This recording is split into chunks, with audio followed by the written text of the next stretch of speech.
Hi, I'm Rebecca Valcarcel, author of The Other Half of Happy and Shine On Luce Bailey's middle grade novels.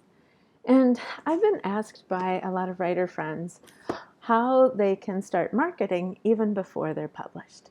So let's explore that.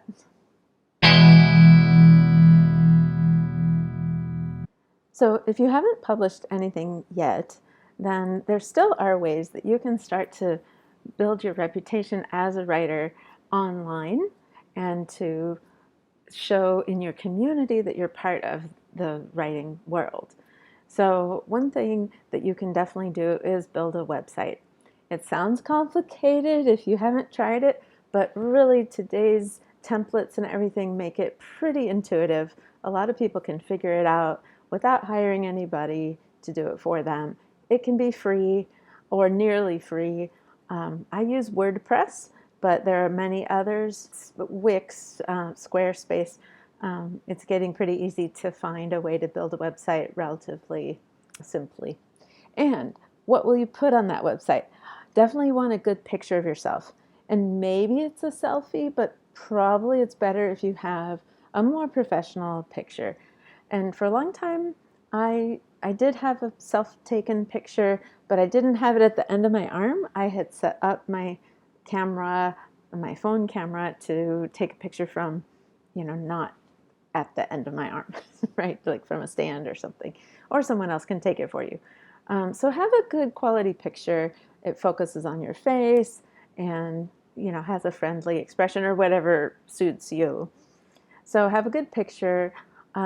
Describe your goals, your writing uh, life at the moment. Maybe you're part of book clubs. Maybe you're part of critique groups. Maybe you're a member of SCBWI if you're in the children's world, Society of Children's Book Writers and Illustrators, or Romance Writers of America, or whatever organization fits with what you write. So put all that on there. And maybe there's just a page and it's just a single page. But when people Google you, such as prospective agents or maybe editors at a magazine where you submitted a short story or a poem, when they Google your name, something pops up. That's what you're hoping for. So that's one thing you can do, create a website, a fairly simple website. Number two, connect with your writing community, both online and in person. So before I before there even was social media, I was part of writing groups and critique groups. I would go to library events. I would speak at events if it was about something I knew about, or I would just be an active member of the group. And this is how I ended up having people, support me when I did get published and be willing to, come to my book launch or spread the word online about the book, write a review of the book. These are my friends still now. So be part of groups of writers in your area. If you're very, private and you don't really want to share your work, I really understand. I too have an inner life that's active, and sometimes being out too much and mixing with people too much kind of dims me and drains me. But really, these are other introverts who are in these groups, other folks who love books and or love story or language. So they there should be one or two kindred spirits in these groups, and you might find them online if not in person, but that is also like not to be afraid of. Go ahead and stick a toe in there and be brave, because I think you'll find that actually some a couple of people are similar to you in some ways, or they're taking their writing seriously as you want to, and they'll share information with you about publishing, about agents, um, places where they've submitted their smaller pieces like short stories or poems, essays. So it can be a good place to exchange information and to get motivated, actually. So connecting in person, connecting online, yes, Twitter, yes, Instagram.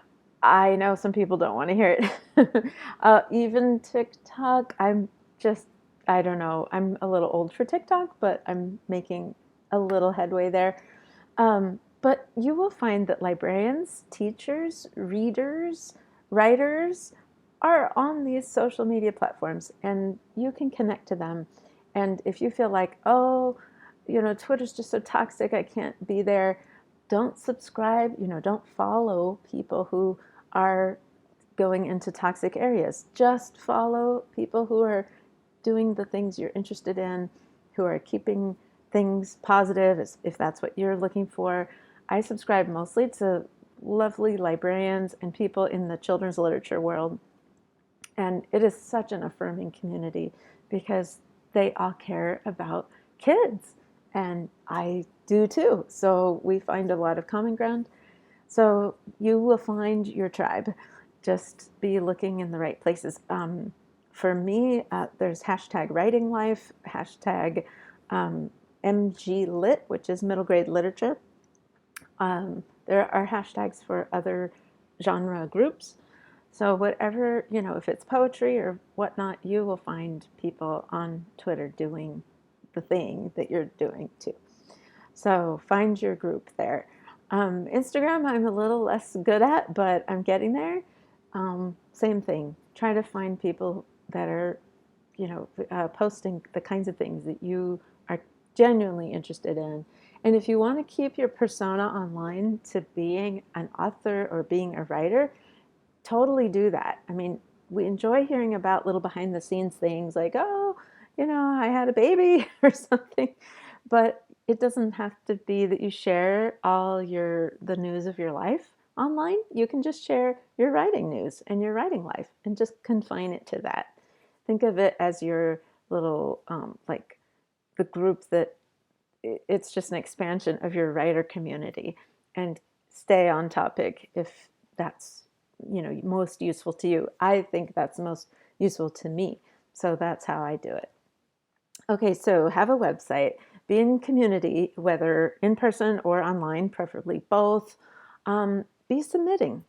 So you may have a whole novel in the works, but if you could write a short story and get it published in a small literary journal that no one's ever heard of, that will help you.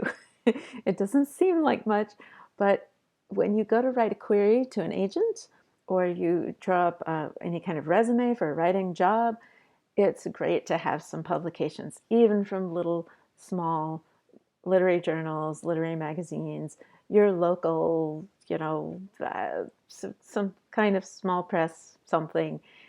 It's better than nothing. So a poem, a short story, an essay, that's great. Some people say you should blog. So this would be an extension of having a website.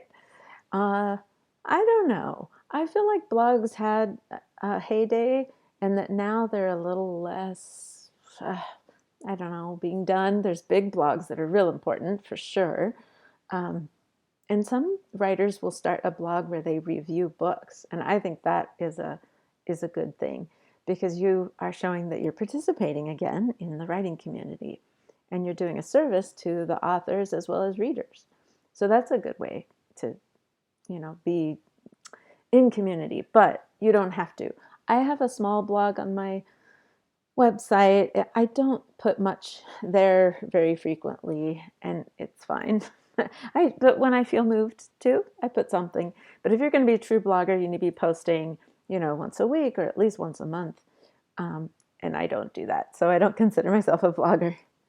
Okay, this leads me to another thing you can be doing. Write reviews on Amazon and on Goodreads, especially Goodreads, because that will create, like some folks will even follow you because of your reviews. Like they start to trust your reviews of books. Be kind of generous. I mean, you should be honest about reviews, but if you too hope to be within the ranks of the authors someday, or if you already are an author, you don't want to like wound your fellow authors. So I give 5 stars or I don't give any stars.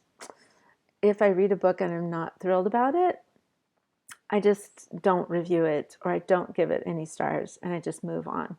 I still will put want to read or have read in Goodreads, because that still helps the computer algorithm know that that book is, has some traction, has some action, and that can help the author.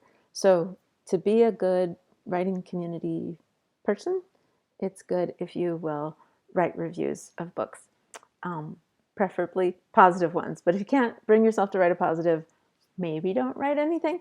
Or maybe you develop a reputation for being a real, hard reviewer, and that's you, and okay, fine. Um, but I want to stay friends with all my author fellows. So I'm just withholding negative, but that's a personal thing. I don't lie, but I just don't say anything if I don't have really excellent things to say. Okay, so be writing reviews, be active in Goodreads, social media, community. You have a website. Yeah, these are all really good ways. And submit your work to small places. Doesn't matter how small. Build up some credits. Yes, these are all really good ways of being out there, building your platform, as they call it, your presence online and your presence in your community. Another thing you could do is start a book club. And again, it could be online or it could be in person, but through a library or a school, you might be able to get a group of actual readers. And maybe if you're in the children's space, it would be, through the folks that work with kids. If it's in the adult space, obviously, not schools maybe, but maybe a college, university. So be aware that anything that promotes reading does dovetail with your work as a writer. So promoting literacy, reading, book clubs, that can also be a good way to kind of grow your presence as someone who cares about books and reading in this world of ours. Okay, so there's my tips about how to be kind of pre-marketing even before your book is published. So good luck.